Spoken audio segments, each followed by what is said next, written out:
तारीख बदली जा रही है। जानते हो कौन औरंगजेब आलमगीर है? मैं हैरत में था जब एक बच्चे को मैंने औरंगजेब आलमगीर का नाम लेते सुना, अपनी कौम का बच्चा। वो कह रहा था कट्टर औरंगजेब। हमारी कौम का बच्चा कह रहा था शर्म आनी चाहिए। तारीख उठाओ, कौन है औरंगजेब आलमगीर? यही औरंगजेब आलमगीर है। बनारस की सरजमीन पर एक को कोतवाल मुकर्रर किया जिसका नाम हामिद अली था। अल्लाह अकबर, यही औरंगजेब आलमगीर की हुकूमत है। जब कोतवाल नवाब हामिद अली जब टहलने के लिए निकला, एक पंडित की बेटी शकुंतला नाम की दरिया में नहाने के लिए गई। जब वो पलट करके वापस आ रही थी, नवाब हामिद अली की निगाह पड़ी। उसके हुस्न को देख करके इसके कदम बहक गए। इसने अपने चपड़ा को हुक्म दिया था, जाओ पता करो ये किसकी बेटी है, किसकी बेटी है, कहां की रहने वाली है। इसके खादिमों ने तलाश किया, इसके सिपाहियों ने शाम तक ढूंढा। शाम को आकर के कहा बादशाह आसान हो गया है काम। का क्या हुआ कि लड़की का पता चल गया है। का कौन है लड़की? का एक पंडित लाला राम की बेटी है, उसका नाम शकुंतला है। कहां की रहने वाली है? का फला चौक में घर है, उसके दरवाजे की पहचान ये है। इस हामिद अली ने क्या कहा था जानते हो? इसने कहा जाओ उससे जाके कह देना अपनी बेटी का डोला या तो मेरे दरवाजे तक पहुंचा दिया जाए, वरना अगर ताखीर की तो बच्चे बच्चे का सर कलम कर दिया जाएगा। अल्लाह अकबर, मैं पूछना चाहता हूँ कि हमारे इख्तिदार की बात है। जब एक मुसलमान की निगाह पकड़ी है पंडित की बेटी पर, उसने कहा कि मैं पंडित की बेटी को अपने घर की मलका बनाना चाहता हूँ। उस पंडित को बुलाया गया, पंडित चहमता हुआ आया। आने के बाद बेटी ने पूछा क्या हुआ बाबा? क्या हुआ बाबा? तो पंडित ने आकर के बताया बेटी बात ये है, मुसलमानों का जो हाकिम है कोतवाल की निगाह तुझ पे पड़ गई है, वो तुझसे निकाह करना चाहता है। बच्ची ने इतना सुना, होशियार थी बच्ची, उसने कहा बाबा कहा क्या कि जाओ घबराने की जरूरत नहीं है, कोतवाल से कह दो इकलौती बेटी है, ऐसे नहीं भेजूंगा, दुल्हन बना के भेजूंगा। हमें वक्त दिया जाए, कम से कम 8 दिन का वक्त तो दो, ताकि हम अपनी बेटी की रुखसती की तैयारी मुकम्मल करें। जब इतनी बात सुनी ना, बाप को हैरत हुई, बेटी 8 दिन के बाद क्या होगा? कहा बाबा आपको कुछ नहीं करना है, बादशाह से 8 दिन का टाइम लेके आ जाइए। जब कोतवाल के पास आया है, पंडित कहने लगा महाराज बेटी आपके दरवाजे पे भेज दी जाएगी, लेकिन 8 दिन का टाइम दिया जाए। अल्लाह अकबर, टाइम दे दिया उसने, बड़ा खुश था, हुस्न की मलका है। 8 दिन के बाद मेरे बिस्तर की सीनत बनेगी। लेकिन जानते हो पलट के पंडित घर आया, उसने कहा बेटी बता तो सही, वक्त तो मैं लेके आ गया हूँ, अब 8 दिन बाद क्या किया जाएगा? बच्ची कहने लगी परेशान क्यों होते हो? परेशान ना होइएगा। अल्लाह अकबर, जब 8 दिन गुजर गए हैं, बच्ची भी करवट में थी, बदलती जा रही थी, मुसीबतों में है, हैरत में क्या किया जाए। 8 दिन पूरे होने लगे, फिर खबर आ गई 8 दिन पूरे होने वाले हैं, कितनी देर लगेगी तैयारी में? बाप बेटी का चेहरा देख के कहने लगा लखते जिगर नूरे नजर, क्या करें नदी में छलांग लगा दे, अपनी जान कुर्बान कर दे, इज्जत लुटने से तो बेहतर है हम जाके दरिया में कूद जाए। जब बेटी ने इतना सुना, कहती अब्बा परेशान ना होइएगा, फिर जाइए उस राजा के पास, उससे जाके कहिए 8 दिन का टाइम और दिया जाए, तैयारी मुकम्मल लगी हुई है। फिर वक्त लिया गया, फिर आकर के पंडित ने कहा बेटी अब क्या करेगी? कहा अब्बा जी बस एक घोड़े का इंतजाम करो और एक मुगल शहजादे का लिबास ला के दिया जाए। कहा करना क्या है? कहा परदेश जा रही हूँ, बस मुझे 8 दिन का वक्त दिया जाए। बाप की आंख में आंसू आ गए, शहजादी होकर के, बेटी होकर के शहजादों का लिबास मांग रही है। अल्लाह अकबर, बेटी ने जब इतना कहा, बाप ने घोड़ा दिया, लिबास दिया, बेटी घर से निकली है। सफर तय करते करते जानते हो कहां पहुंची? जुमे के दिन औरंगजेब आलमगीर जामा मस्जिद में दिल्ली की नमाज पढ़ने आया करते थे और पैरियों पर जरूरतमंद लोग खड़े होते थे, अपनी अपनी हाजतें औरंगजेब को सुनाया करते थे। किसे कट्टर कहते हो तुम? ये वो है जिसने तुम्हारी आबरू की हिफाजत की है, जिसने तुम्हारी इज्जतें बचाई है। जबान संभाल के बोला करो, खुदा की कसम ये हमारा दौर था, इक़्तिदार में होते हुए हमने न घर टूटने दिया है, न इज्जतें लुटने दी है। आज तुम हो, न घर सलामत है, न इज्जतें सलामत है, लेकिन याद रखना न हम आज तुम्हारे मोहताज हैं, न कल तुम्हारे मोहताज थे। सुबह क़यामत तक हम मुस्तफा के मोहताज रहेंगे। कान खोल के सुनना, जब इस बेटी ने इतना कहा और चली गई दिल्ली के लिए, 3 दिन का सफर करने के बाद 3 दिन का सफर करने के बाद बच्ची दिल्ली पहुंची है। आज जुमे का दिन था, लोग नहा करके आ रहे थे। ये बच्ची भी जा करके उसी सफ में खड़ी हो जाती है जहां जरूरतमंदों की लाइन लगी है। बच्ची भी जाके खड़ी हो गई। इधर औरंगजेब नमाज पढ़ के निकले हैं। बच्ची दरवाजे पे खड़ी है। औरंगजेब सबसे पूछ रहे हैं, कहो क्या हाल है? लोग अपने अपने खत दे रहे हैं, आप हाथ में कागज पकड़ते हैं, हाथ में कागज पकड़ते हैं, सबके सरों पे हाथ रखते जा रहे हैं। जब बारी इस बेटी की आई है, अल्लाह अकबर, सलाम है उस हमीयत और जुर्रत और शराफत के शहंशाह को, उस शरीफ की शराफत को सलाम करते हैं हम। जब बेटी की बारी आई है, औरंगजेब आलमगीर की नजरें झुक जाती है। जबकि शहजादों वाला लिबास पहना है, किसी को पहचान नहीं थी ये बेटी खड़ी है या बेटा खड़ा है, लेकिन औरंगजेब चूंकि वली ये कामिल है, पहचान जाते हैं बेटी खड़ी है। फौरन नजरें झुक जाती है, गर्दन झुका के कहते हैं, ए बेटी तू कैसे आ गई है? इतना सुनना था, फिर तो बेटी बेकाबू हो जाती है, इसलिए कि किसी ने बेटी कह के पुकार दिया था। कहा बेटी तू कैसे आई है? कहा एक तमन्ना है। कहा नहीं बेटी, यहाँ तमन्ना नहीं सुनी जाएगी। बेटियां रागों में खड़ी नहीं होती है, बेटियां तो दरबारों में रहा करती है। कहा बेटी दरबार में मुलाकात होगी। औरंगजेब आलमगीर दरबार में आए हैं, बच्ची को पेश किया गया है। वक्त के शहंशाह की नजरें झुकी है, बच्ची आके खड़ी हो जाती है। बेटी बता तो सही। बच्ची ने कहा बाबा सुनिए महाराज, मैं एक पंडित की बेटी हूँ, मेरे बाप का नाम लाला राम है, मेरा नाम शकुंतला है। कहा फिर कहाँ की रहने वाली है? कहा बाबा बनारस की रहने वाली हो। कहा किस लिए आई हो? परेशान क्यों हो? अल्लाह अकबर, बच्ची की आंख में आंसू आए। कहा आपने जिसको उस इलाके का हाकिम मुकर्रर किया है, वो मेरी इज्जत का लुटेरा बन गया है। वो कहता है या तो इस तारीख में बारात लेके आना, वरना सर कलम कर दिए जाएंगे। औरंगजेब आलमगीर ने इतना सुना, बदन कांप गया, होठ लरस गए, चेहरे पे जलाल का आलम था।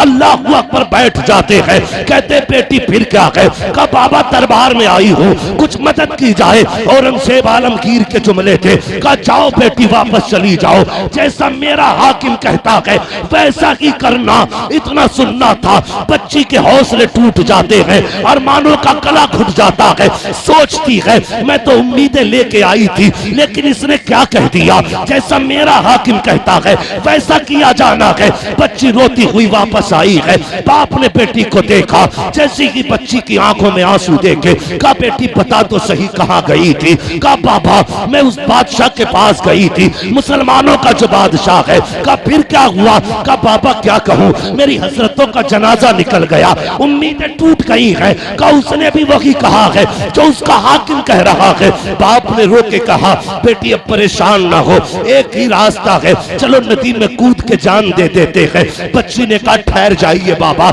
मरना नहीं है। कहा किस लिए? कहा बात ये है मैं जानती हूँ, उसने कहा है कि जैसा मेरा कोतवाल कहता है वैसा ही किया जाना है। लेकिन अब्बा मुझे ये भी याद है जब तक मैं दिल्ली में रही हूँ, उसने मुझे 3 मरतबा बेटी कह के पुकारा था, और जो किसी को मुसलमान बेटी कह देता है फिर उसकी इज्जत पे आंच नहीं आने देता है। अब्बा मुझे यकीन है वो जरूर आएगा, जैसा उसने कहा है मैं वैसा करूंगी। अल्लाह अकबर, तारीख आ जाती है।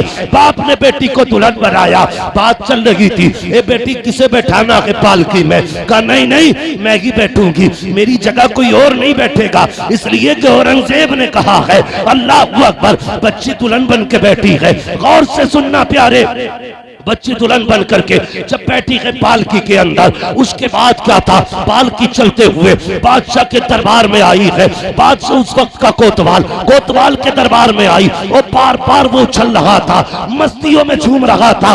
दरवाजे पे भिखारियों की लाइन थी, आज ख्वाब पूरा होने वाला है। हसरतों ख्वाब की मलका आई है दुल्हन बन करके। इस दरवाजे पे आया, अभी पालकी बाहर रखी है, इसने कहा जिसे जो चाहिए मांग ले। भिखारियों की लाइन थी, तबाक लाए गए सोने के सिक्कों के, ये सिक्के उछालता रहा, फेंकता रहा, लुटाता रहा।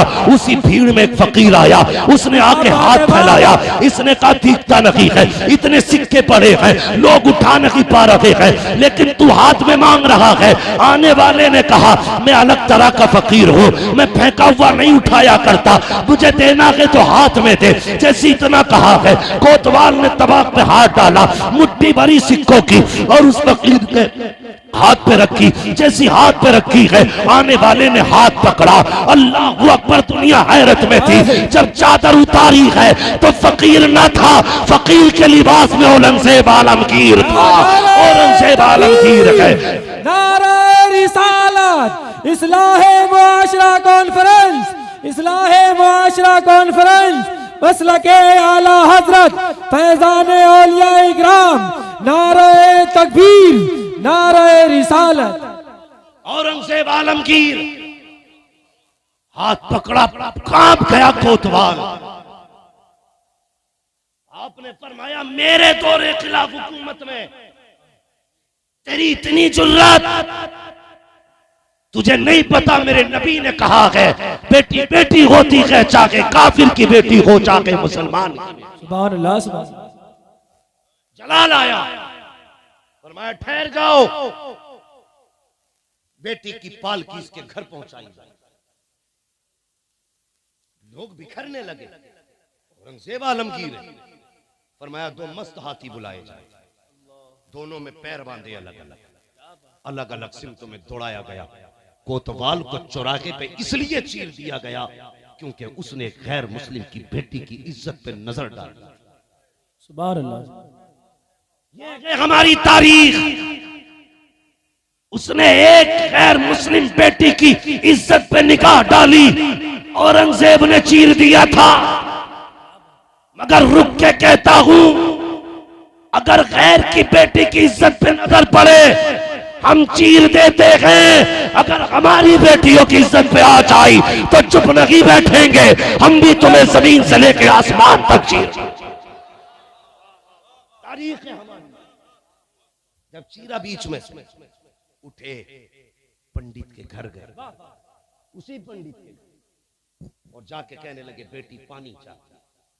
तो बच्ची ने ना पहले से ना उसे पता था ये शहंशाह आएगा, उसने थोड़ी जमीन ऊंची करके ना लेस पोत के साफ रखी थी कि शहंशाह आएगा तो नमाज भी पढ़ेगा। गैर मुस्लिम बेटी है। औरंगजेब आलमगीर आए, आपने फरमाया बेटी नमाज पढ़नी है। बेटी तवज्जो है आप लोगों की, थके तो नहीं है अभी आप लोग, अल्लाह आपको सलामत रखे। पहले नमाज पढ़ी 2 रकात शुक्राने की, उसके बाद कहने लगे बेटी प्यास लगी है, जिस दिन से तू मेरे पास से आई है ना मैंने एक घूंट पानी का नहीं पिया। अल्लाहु अकबर, सुभान अल्लाह, सुभान। मैंने कसम खाई थी उस वक्त तक पानी नहीं पीऊंगा जब तक इस बेटी के साथ इंसाफ नहीं कर लूंगा। 8 दिन बाद एक घूंट पानी का पिया औरंगजेब आलमगीर। ये है औरंगजेब आलमगीर, ये है हमारी तारीख। खुदा के वास्ते अपने आप को समझो, आप अपने आप को पहचानो। आज तो हम एक दूसरे का गला काटने में लगे, कोई किसी को हजम करने तैयार नहीं। हम लोग कितने उल्टा सोचते, जिसकी बेटी को अपने घर में लेके आते हैं ना पहले हम उसे समझते हैं अपोजिट पार्टी। हाँ, इसे लूट लो, 5 लाख देने पड़ेंगे, 6 लाख देने पड़ेंगे तब तेरी बेटी लेके जाएंगे। 10 लाख दे तो बता। फिर कहते जब से बहू आई है रोटी नहीं दी, हरामखोर तुझे रोटी भी चाहिए। उसे याद नहीं है कि मेरे बाप के घर से उस वक्त तक मुझे उठा के नहीं लाया था जब तक मेरे बाप ने इसको 10 लाख इसके खाते में डाल नहीं दिए थे। जानती है वो, ये इतना बड़ा कुत्ता है, इसने निकाह वाले दिन भी मेरे बाप की इज्जत से खिलवाड़ किया था।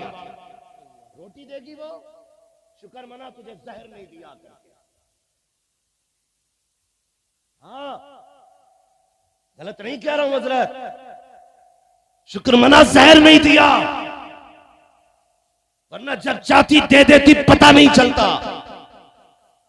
क्योंकि तूने इसके बाप के गले पे पैर रख के तूने 7 साल की कमाई निकलवाई है, जिंदगी भर की पूंजी लूट लाया तू। कह रहे आप बउआ को थोड़ा समझा लिया, अदब नहीं कर रही, बेगैरत तेरा अदब। शुक्र मना तुझे जूतों से नहीं मारा। अगर तू बेटी समझ के लाता ना तो ये तुझे बाप समझ के रोटियां दिया। हाँ, ये कड़वी सच्चाई है। बाप समझ के लाते, बेटी समझ के लाते तो ये बाप समझ के रोटियां देते। ये बात बेटियों के दिल पे लिखी रहती है। जब बारात से मंडे वाले दिन फोन आता ना, जी लिस्ट भेजो क्या क्या आ गया, बेटी को पता नहीं होता है। बेटी को पता आज के फोन का मतलब क्या है। 8 दिन पहले पहले कहते जी मोटरसाइकिल दिलवा दियो, जो चाहो 8 दिन पहले फोन करता ना, लल्ला कह रहा बुलेट ही चाहिए। क्यों?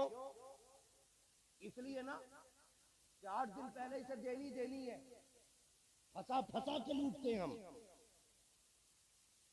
हाँ, एक गरीब जिसके काट कट गए हो, बारात में 8 दिन रह गए हो, और अगर तुम कहो हम बारात नहीं लाएंगे, वरना ऐसा करो तो मरता क्या ना करता। उसके सामने फिर 2 रास्ते हैं, या तो फांसी लगा ले या फिर जायदाद में आग लगा के तुझे बुलेट दे। यह है फसाना। 8 दिन पहले कहा जाता है कि भाई शादी में 8 दिन रह गए, लल्ला कह रहा भाई जो है ना सिलेंडर से काम नहीं चलेगा, बुलेट ही चाहिए। बाप फिर बेटी के आगे बैठता है और रोता है, कहता बेटी मुश्किल आ गई है। अब्बा कौन सी बात? का ससुराल वालों ने फोन किया तेरी, उन्होंने कहा बुलेट दो तो बताओ। बच्ची जानते हो क्या कहती है? कुछ नहीं कहती, बस इतना कहती है अब्बा एक काम कर, थोड़ी सी जहर की पुड़िया ला दे, मैं मर जाती हूँ, तेरी भी इज्जत रह जाएगी और बस मेरा भी झगड़ा खत्म हो जाएगा। इस तरह से बेटियां तुम्हारे दरवाजे तक आती हैं। कई बापों ने ना, जब बेटे वालों ने कहा जी 8 दिन रह गए बारात के, ला तो रहे हो, ये बताओ लिस्ट में क्या क्या है। कहा जी 500 लीटर का फ्रिज है, नहीं हमें 600 लीटर का चाहिए। वॉशिंग मशीन हमें 8 किलो वाली चाहिए। जब ये डिमांडें बढ़ी है ना, तो कई बापों ने फांसी लगाई है, कई बेटियां जहर खा के मर गई हैं। आज हम कहते हैं ना हम बड़े सुख में हैं, तो फिर इतने दुख उठा के बेटी ससुराल आई है, क्या नहीं करता बाप। वहां मेरा साहब गलत नहीं कह रहा हूं, अक्सर लोगों की हम पे ये सर पे उतरी हुई बातें हैं, अक्सर लोगों के साथ बीता हुआ ये। 3 दिन पहले पूछता अच्छा खाना तो बता दो, कुछ नहीं चाहिए बस इज्जत रह जाए।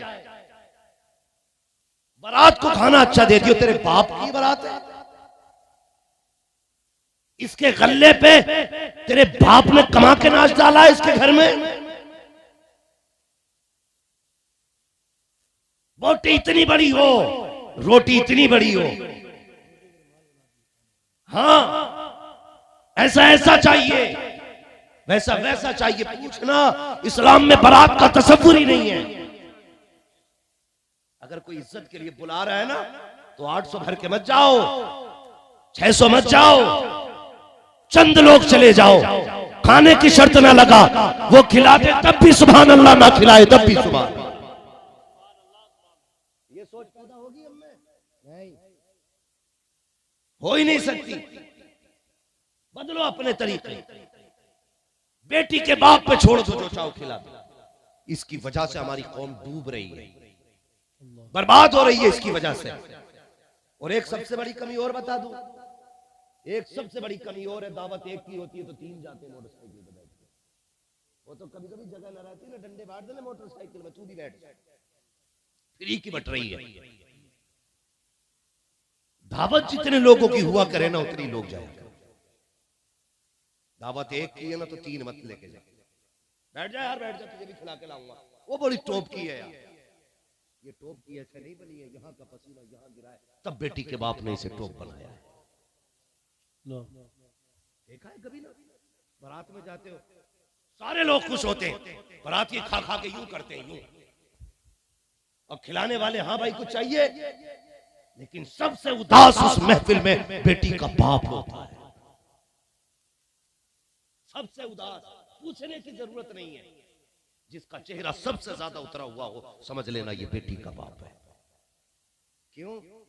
सोचा कभी जब खाना चलता आगे पीछे दौड़ता है, कहता कोई कमी रह जाए तो माफ कर देना, कोई कमी रह जाए तो माफ कर देना, जो कुछ था बस मैंने इंतजाम कर दिया, कच्चे बच्चे पक्के को माफ कर देना। मगर हमारी कौम भी इतनी बेगैरत हो गई है, कभी बाप के ख्याल नहीं करती है, कभी उसका चेहरा नहीं देखती है। वो यार जो 3-3 6-6 भर के जा रहे हो ना 2-2 की जगह पे, खुदा के वास्ते तुम्हें पता है आज रोटियां गिनती के हिसाब से बनाते हैं बनाने वाले, मशवरा देने वाले बैठ के कहते हैं कितनी बारात आ रही है, का 400 लोगों की बारात है, का इतने चावल कर लो, इतना गोश्त कर लो, पूरा पड़ जाएगा, प्लस में तुम्हारे मेहमान भी हैं वो इसमें निबट जाएंगे। लेकिन जब एक एक के साथ 3-3 चले हैं, तुम्हें पता है जो रोटियां 6 लोगों में खत्म होनी थी वो सिर्फ बारात के 3 लोगों में खत्म हो जाती है, 3 फाके रह जाया करते हैं। अल्लाह अकबर। जब किसी एक बाराती के हिस्से में रोटी नहीं आती है तब बाप का कलेजा फटता है, जिसने 600 लोगों को खिला दिया, 599 खा चुके, 600वां आदमी अगर ना खा पाए उसकी पूरी मेहनत में पानी फिर जाया करता है।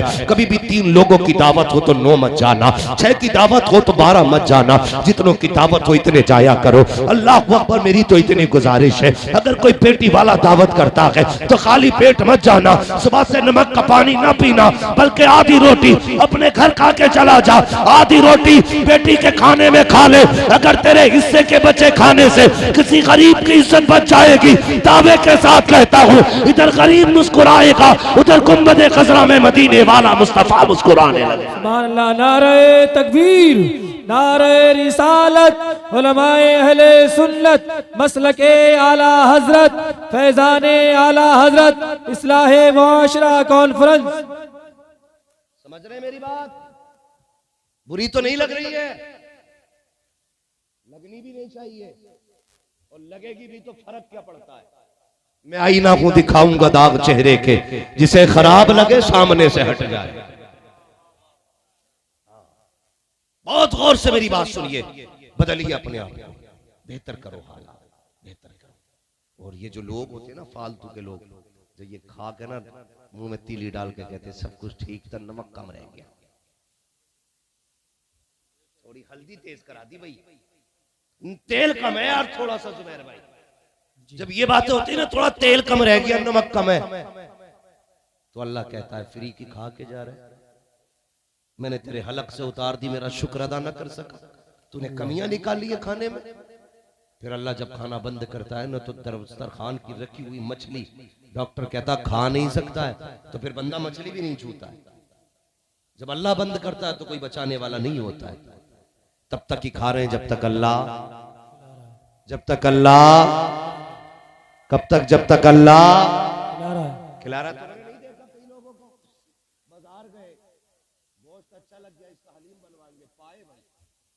लेके आए, रात भर फ्रिज में रखे, सुबह को हलीम बनवाया, लेकिन कुछ देर पहले पेट गुड़गुड़ हुआ, डॉक्टर ने कह दी छू मत दी ना, 3 बोतलें पानी की चढ़ेंगी कम से कम। लाया तू, मंगाया तूने, पकाया तूने, लेकिन आगे रखा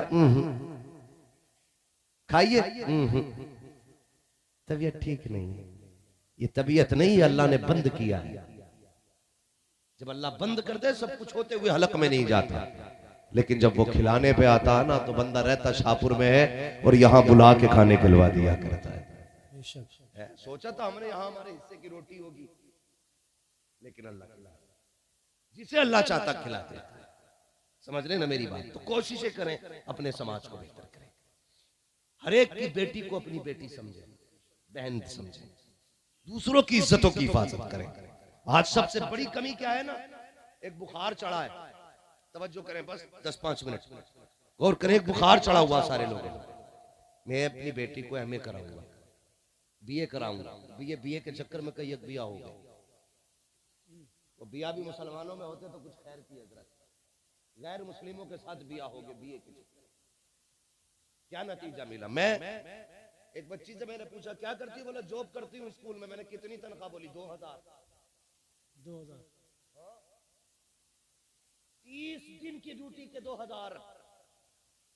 एमए कराने में एक बाप कितनी मेहनत कराता बेटियों से। इस डिग्री के लिए बेटियों ने इज्जतें दे दी, बाप की शान चली गई, सारी कमाई में आग लग गई, घर से इज्जत का जनाजा निकल गया। कितने मिले? बोलो जोर से। खाली बुखार है डिग्री का, वरना मैंने बहू जिनकी है ना एमए वो भी नहीं पढ़वा रहे। खाली पढ़वी चाहिए, पढ़वाना नहीं है भाई। ऐसी डिग्री का क्या नतीजा जिससे यहां भी जिल्लत हो वहां भी जिल्लत हो। डिग्री देनी है तो वो देना जिससे यहां भी इज्जत है वहां भी इज्जत हो। कुछ लोग तो मुंह ऐसे खोल के देख रहे, पता नहीं ये डिग्री सोने की होती है कि चांदी की। बस एक डिग्री है, बेटियों को कनीज़े फातिमा ज़हरा बनाओ, सुभान अल्लाह, सुभान। बेटों को आलिम दीन बनाओ। इदारा है आपके गांव में मदरसा ना, अल्लाह सलामत रखे आप लोगों को। मदरसा चला रहे हैं ना, उनसे चलाइए, मेहनत से चलाइए। जिन इलाकों में मदरसे होते हैं उन इलाकों की रिज़्क़ में अल्लाह बरकतें अता कर फरमाए। मदरसा चलाएं और कुरान की तालीम आम करें। कुरान की तालीम इसलिए नहीं पढ़ाते ना हम लोग कि पढ़ गया तो कितनी तनख्वाह मिलेगी, 5,000 7,000 बस। और ये देता कौन है? नहीं तो देते 5,000 6,000 गवर्नमेंट थोड़ी देती है, हम ही तो देते। बोलो ना यार, डर क्यों रहे हो? चंदा नहीं कर रहा हूं मैं किसी से, हम ही देते हैं ना 5-5 हजार रुपए। अपने बेटों की तनख्वाहें 15-15 हजार कर दो, यकीनन हर घर में बेटे कुरान के कारी नजर आने लगे। लेकिन हम पढ़ाते ही नहीं है इसे। दीन नहीं पढ़ाना, वो भेजना हमें मेडिकल कॉलेज में, एमए कराना, एमए करा के लेके जू तक खड़ा होता। अभी एक माँ बाप का इंटरव्यू आ रहा था, उनका बेटा क्या है, बीपीए जने क्या था भाई, हमें तो डिग्रियां भी नहीं पता ही नहीं। बहुत बड़ा अधिकारी है, लेकिन माँ बाप को जाड़ों में घर से मार के निकाल दिया उसने। मुस्लिम बेटा, उसने घर से निकाल दिया बच्चों को। मैं कहता था यार तूने इसको ये डिग्री तो दिलाई, काश तूने हुजूर के दीन की डिग्री दिला ली होती। गरीब भी होता ना, आधे कंबल में बच्चों को सुलाता, आधे में माँ बाप को सुलाता। लेकिन माँ बाप को छत से बाहर निकालता। फिर कहते जूता मार रहे अल्लाह, तावीज दे दो। अच्छा, हमारे तावीज में इतनी बरकत? खुद बताओ यार, अगर हमारे दम में इतनी बरकत होती तो सब अपने को फूंक देते हम। ये जो तावीज का चक्कर में भागे भागे फिर रहे हो ना, एक तावीज दे दो लल्ला माँ बाप के थाबे हो जाए, तो सबसे बड़े तावीज तो हमारे गलों में लटके होते हैं ना, क्योंकि हमारे अब्बा भी आलिम है। इन्होंने ये तावीज नहीं पहनाया, हमारे माँ बाप ने हमें हुजूर की तालीम और इल्म वाला तावीज पहनाया। ये तावीज पहनाओ बच्चों को। जब तुम्हारे बच्चे कुरान के कारी बन के निकलेंगे, कसम से जियोगे भी इज्जत से, मरोगे भी इज्जत से, जियोगे भी शान से, मरोगे भी शान से। मैंने देखा है एमबीबीएस का बाप है, एड़ियां रगड़ के मर रहा है, एमपीए का बाप है, एड़ियां रगड़ के मर रहा है। बड़े बड़े डॉक्टरों को हमने देखा है बाप के जनाजे के पास हाथ बांधे खड़े रहते हैं। सारी सुइयां फेल है, सारी ट्रिप फेल है, सारी दवाइयां फेल है, लेकिन रूह आसानी से नहीं निकल रही है। और यार सुनो तो सही, जब रूह पैर से निकलना शुरू होती है, बंदा अगर गलत है तो कभी तलवों में रोकी जाती है रूह, तड़पाया जाता है, फिर घुटनों में रोक के तड़पाया जाता है, फिर कमर में रूह को रोक दिया जाता है, फिर सीने में रूह को रोका जाता है, फिर गले में रूह को रोका जाता है। जब रूहें अटकती है तो इंजेक्शन से नहीं निकला करती, खुदा की कसम उस वक्त जरूरत होती है कोई आए यासीन पढ़ के सुना दे, कोई आए रहमान पढ़ के सुना दे, कोई आए सूरह फातिहा पढ़ के सुना दे, कोई आए कुरान पढ़ के सुना दे। और जब बेटे कारी होते हैं तो फिर रूहें अटका नहीं करती है, इधर कुरान पढ़ा जाता है, उधर बाहर सीधा जन्नत की राहों पर मुसाफिर हो। सुभान अल्लाह, सुभान अल्लाह। इसलिए जरूरत है अपने बेटों को आलिम बनाएंगे इंशाअल्लाह। हमारी कौम पे ना जितनी इस रोड पे है, जिनकी जमीनें रोड पे आ गई है, उनके तो कंधों में मुंह है। हाँ, पिछले दिन भूल गए, तो जब से कंधों में मौत आया, हट बे मौलवी बनाऊंगा, मेरा लल्ला एमबीबीएस बने। कहीं भी भेजो, डॉक्टर इंजीनियर बाद में बनाओ, हुजूर के दीन का कारी पहले बनाओ, कुरान का कारी पहले बनाओ। वरना मैंने डेंटल मेंटल देखे बहुत सारे। हाँ, जब से एमबीबीएस हुआ ना, कह रहा भाई मैं तो नहीं पढ़ता झगड़ों में मसलक के, मैं बस तो मानता हूँ सारी कलमा पढ़ने वाले जल लगे। ये लाया निकाल के ले और बना। अगर हवा लगा ली ना मदरसे की हवा, पढ़ाने की बात नहीं कर रहा हूं। 2-3 महीने तेरा बच्चा खाली घूम गया मदरसे में, तो ये हुजूर के घर की बरकत है। सिर्फ डेंटल नहीं, सऊदिया में भी चला जाएगा, ईमान बचा के लेके जाएगा, ईमान बचा के लेके आएगा। सुभान अल्लाह, सुभान अल्लाह। बरकतें होती है मदरसों की। लेकिन बड़े चला, बताऊं कैसे? हम ना बेटों को पढ़ाते हैं, बेटियों को नहीं पढ़ाते। बेटों क्यों पढ़ाते पता? लल्ला बुढ़ापे की सहारा लाठी है, लल्ला सहारा बुढ़ापे का काम देगा। अब्बा 12,000 फीस भरी जानी है इस महीने की, ले लल्ला ठीक है, पढ़ भी रहा ना, दे दिए 12,000। बेटी कहती है अब्बा किताब आनी है 300 रुपए की, क्या करोगी बेटी इतनी महंगी किताब लेके? बेटों को हम पढ़ाने में पैसा लगाते हैं, बेटियों को नहीं। और सिर्फ ये सोच के ना कि बेटे तो हमारे बुढ़ापे का सहारा है, बेटियां पराया धन है, इन पे मेहनत करके फायदा क्या? ये सोच है हमारी खटिया निहायत गिरी हुई सोच। याद रखिए, बेटे अगर बुढ़ापे का सहारा होते हैं ना, तो बेटियां आखिरत का सहारा होती हैं। सुभान अल्लाह। सच्ची बात बताओ, सिर्फ ये हमारी बेटियों को घर में अरे पराये घर जाएगी, तुझे पराये घर जाना, अभी पैदा हो के होश नहीं संभाला, पहले एहसास कराया जाता तुझे पराये घर जाना है।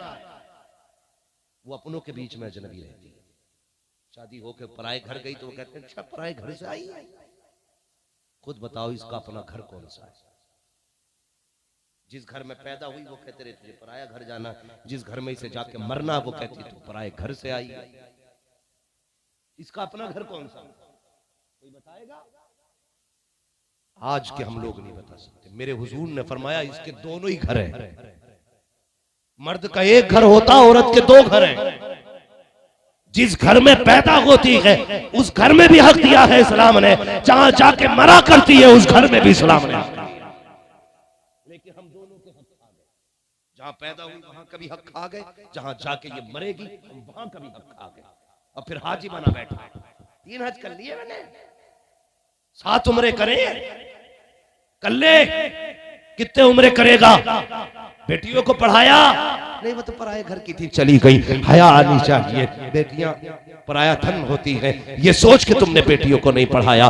कसम खुदा की याद रखो, अगर बेटियां पराई होती ना तो हुजूर कभी अपनी बेटियों को सीने से न लगाते। अगर बेटियां पराई होती तो नबी बेटी को सीने से लगा के ये नहीं कहते मेरी बेटी मेरे जिगर का टुकड़ा है। हुजूर भी धक्का दे के कह देते फातिमा पराया धन है, उम्मे कुलसुम पराया धन है, ज़ैनब पराया धन है, रुकैया पराया धन है। लेकिन नहीं, नबी ने 4 बेटियों को सीने से लगा के कहा लोगों बेटियां पराया धन नहीं होती, बेटियां इस घर में होती है तो इस बाप का धन होती है, उस घर में चली जाए तो उस बाप का धन हो। सुभान अल्लाह, सुभान अल्लाह। शर्म आनी चाहिए, बेटियों को भी पढ़ाओ। अक्सर यही वजह है, वरना अगर ये ना पढ़ी ना तो फतवे बहुत अजीब दे में। इनके फतवे सुने,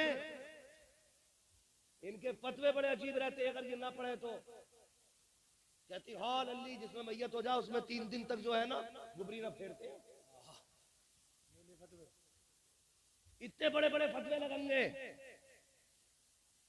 हाँ, जिस घर में बच्चे की पैदाइश हो जाए कहती वो घर 40 दिन पाक नहीं होता। और झेलो इन्हें, इससे बेहतर है पढ़ा लो।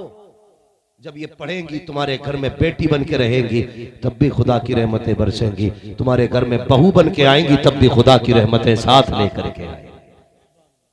पढ़ाओगे बेटियों को। आज तक यही सुना है जिसने 3 बेटियों को पाल पोस के जन्नत में भेज दिया, सॉरी ससुराल में भेज दिया, अल्लाह उसे जन्नती बना दिया। सुना है कि नहीं? साथ में ये भी है अगर भाई 3 बहनों को इज्जत से रुखसत कर दे अल्लाह उस भाई को जन्नती बना देता है। सुभान अल्लाह। भाइयों के लिए भी बशारत है। अगर आप भाई होने की जिम्मेदारी निभा रहे हैं ना तो फिर बेटियों को तालीम देंगे, पढ़ाएंगे बेटियों को इंशाअल्लाह, बहनों को पढ़ाएंगे। बिल्कुल बोलने ही तैयार नहीं हो, क्या मसला है भाई? क्या हम ही ना पढ़े तो उन्हें क्या पढ़ाएंगे? नहीं, पढ़िए बच्चों, पढ़ो, आगे बढ़ो। लेकिन आपसे गुजारिश है इल्म दीन बच्चों को जरूर सिखाएं, वरना लोग कहते हैं भाई बड़ी जायदाद छोड़ के गया उसकी तो बच्चों की बल्ले बल्ले हो गई। मैं कहता हूं जिसने लाखों बीघे जमीन छोड़ी हो, 20-50 गाड़ियां छोड़ी हो, 10 मंजिला मकान छोड़ा हो, मैं कहता हूँ वो इज्जत, वो जो है ना कामयाबी जिंदगी जी के नहीं गया। कामयाब जिंदगी वो जीता है जो अपने पीछे कुरान वाले छोड़ जाता है, सुभान अल्लाह। जो अपने पीछे हाथ उठाने वाले छोड़ जाता है। वरना याद रखो कोई दुआएं देने वाला नसीब नहीं होगा, मर गए तो कोई फातह कराने वाला नसीब नहीं होगा। हाँ, और बेटियों पे भी ध्यान दिया करो।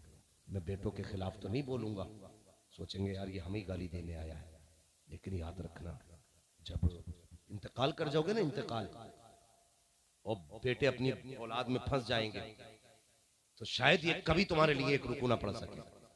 अगर पढ़ेंगे तो शायद तुम्हारी याद ना आए, लेकिन बेटियां जब जब कुरान खोल के बैठेंगी, हाथ उठेंगे ना, कोई याद आए ना आए, इन्हें बाप का जनाजा जरूरी याद आता है, अल्लाह। बाप की मैयत जरूरी याद आती है। इसलिए बेटियों को पढ़ाओ, बहनों को पढ़ाओ, ताकि मर जाओ कोई दुआ करे ना करे, दुआएं देने वाली बेटियां कुरान लेके बैठ जाए। इसलिए बेटियों को भी पढ़ाओ, बेटों को भी पढ़ाओ, दीनी माहौल पैदा करो, मदरसों को मजबूत करो। हर तरह से कोशिश हो रही है बंद करने की। मैं दुआ करता हूं अल्लाह आपको सलामत रखे कि आपके बस्ती वाले ऐसे माहौल में भी मदरसा चला रहे हैं।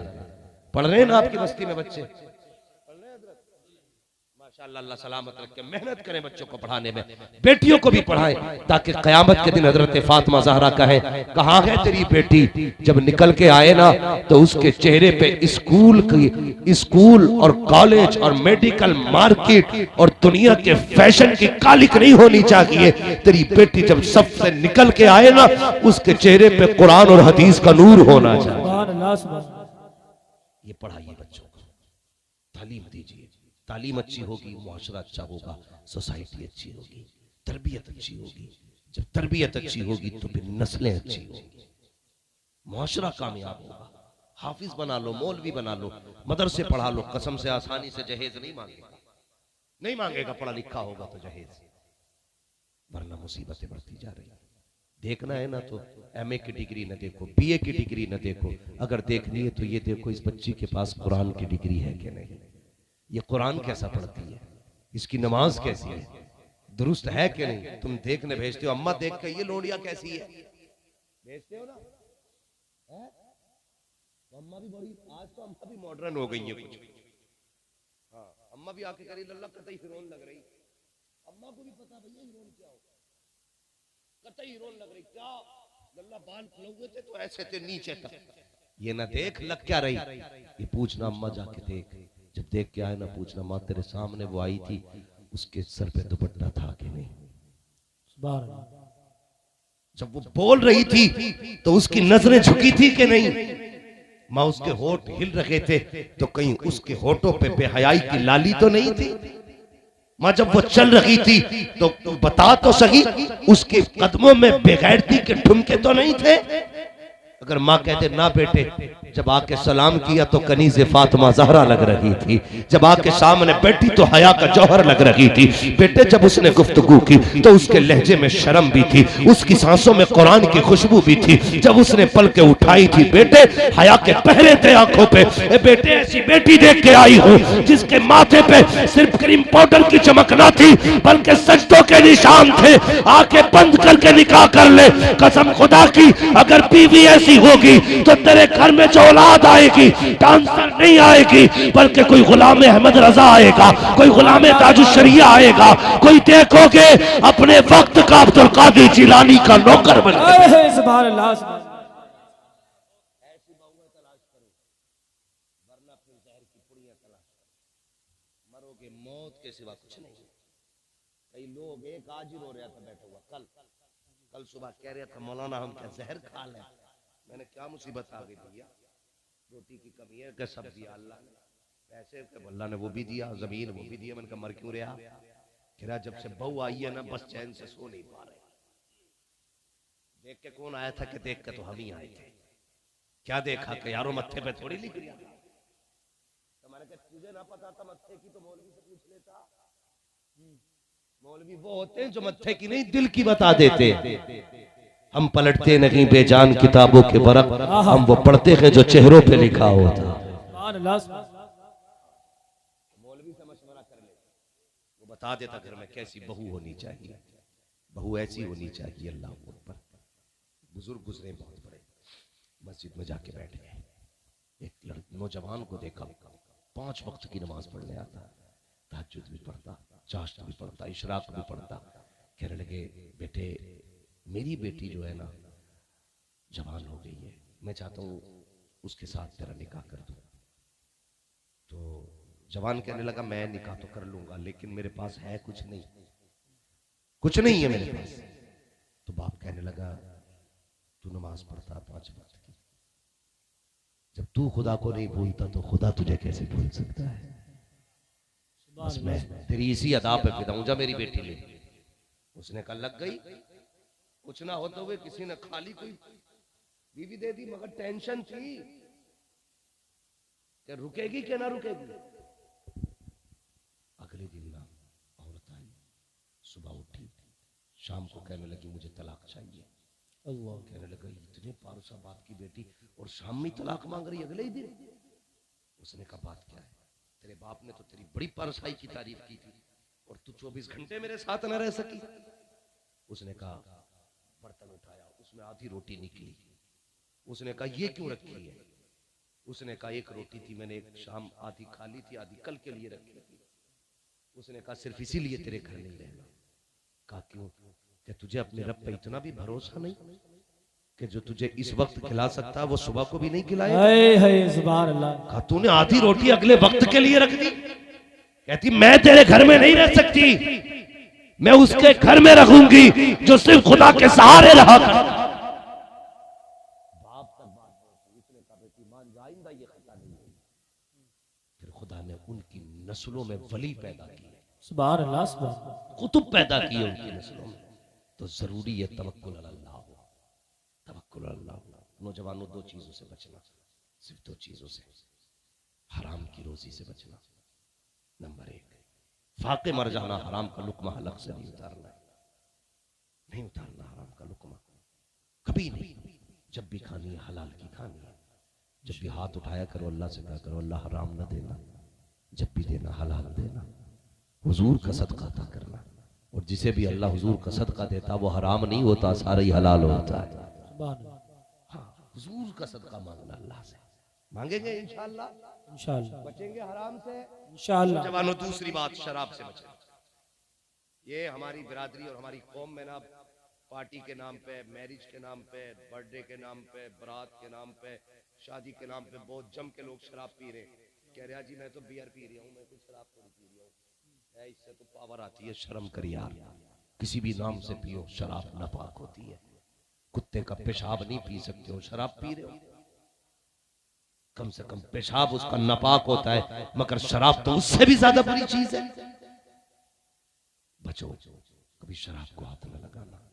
बेहतर जवानी करो, अपनी जिंदगी की हिफाजत करो, इल्म दीन सीखो, बेटियों बहनों को भी दीन सिखाओ, ताकि बेटी तुम्हारी हो। मर के जनाजा निकले, लोग कहें प्रधान की बेटी, जमींदार की बेटी, फरिश्ते कहें चुप हो जाओ, तुम्हारे नजदीक जमींदार की बेटी है, हमारे नजदीक तो गुलाम अहमद मुख्तार की बेटी का जनाजा। हाँ, कनीज़े फातिमा ज़हरा बनाओ, बेटियों को बनाएंगे इंशाअल्लाह। इख्तलाफात खत्म करेंगे, ना बोल ले, मेल काटने का इरादा कल, झगड़े खत्म करोगे, मूंछों के चिराग बुझाओगे, खड़ी मूंछें नीची करोगे। कहते जी मैं तो माफी मांग लेता, जरा सा मूंछ का मसला है। जब मौत आ गई ना फिर ये भी यूं हो जाती है, इसे कोई सीधा करने वाला नहीं होगा। आज झगड़े खत्म कर लो, एक दूसरे से प्यार करो, मोहब्बतें करो। इन बच्चों ने इतनी बड़ी महफिल सजाई है और आपने इतनी रात तक बैठ के सुनाना, तो इसका सिला यही देना है। इंशाअल्लाह कोशिश करेंगे, अपनी सफों में मोहब्बतें पैदा करेंगे, अपने एक दूसरे भाई को माफ करेंगे, नफरतें मिटाएंगे और ऐसा माहौल बनाएंगे अपने गाँव का, देखने वाला ये नहीं पहचान सकेगा शेख बैठा है, तुर्क बैठा है, बड़ई बैठा पठान बैठा है, सैयद बैठा अफगान बैठा है। डॉक्टर इकबाल ने कहा था यूं तो सैयद भी हो, मिर्जा भी हो, अफगान भी हो, तुम सभी कुछ हो बताओ कि मुसलमान भी हो। सारी निशानियां मिटा करके सिर्फ एक निशानी बना के बैठेंगे, दुनिया देख के ये ना कहे ये फला बिरादरी का है, ये फला बिरादरी का है। आज के बाद ऐसे रखेंगे, जो भी देखे ये कहते ये जितने बैठे हैं मदीने वाले के गुलाम बैठे। बनाएंगे ऐसा माहौल इंशाअल्लाह। अल्लाह ताला हम सबको इन बातों पर अमल की तौफीक अता फरमाए। बस जो हुए अगलात उनको माफ फरमाए रब्बे कायनात। जिंदगी ने दिया साथ फिरों की मुलाकात, चमन रहा फूल खिलेंगे जिंदगी रही फिर मिलेंगे। मुसाफिर हैं तुम भी मुसाफिर हो तुम भी, किसी मोड़ पर फिर मुलाकात होगी। फकीरान आए सदा कर चले, सदा खुश रहो ये दुआ कर चले। सारे लोग कलमा शरीफ पढ़ लीजिए, ला इलाहा इल्लल्लाहु मुहम्मदुर रसूलुल्लाह।